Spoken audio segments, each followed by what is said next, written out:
নিন্দুকেরা বলে থাকে যে নেতাজি যখন ভারতবর্ষকে স্বাধীন করার পূর্ণ যোজনা করে ফেলেছিল, ঠিক তখন ইংরেজরা মোহনদাস গান্ধীকে শর্ত দেয় যে আমরা ভারত ছেড়ে চলে যাব, বিনিময়ে নেতাজিকে আমাদের হাতে তুলে দিতে হবে।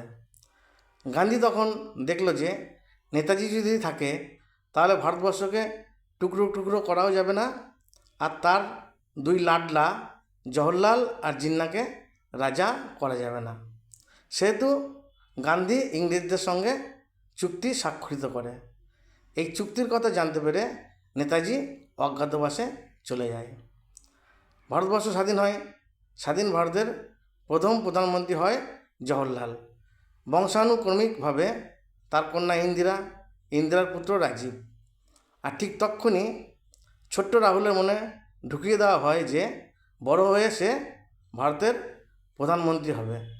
ঠিক যেমন মহাভারতের শকুনি মামা ছোট্ট দুর্যোধনের মনে ঢুকিয়ে দিয়েছিল যে যেহেতু ধৃতরাষ্ট্র হস্তিনাপুরের রাজা, সেহেতু বড় হয়ে দুর্যোধন হস্তিনাপুরের রাজা হবে।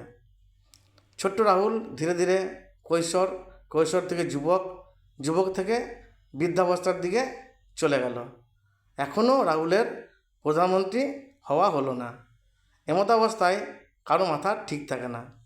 মস্তিষ্ক বিকৃতি, পাগলামো, দেশদ্রোহিতা কি আর এমনি এমনি আসে?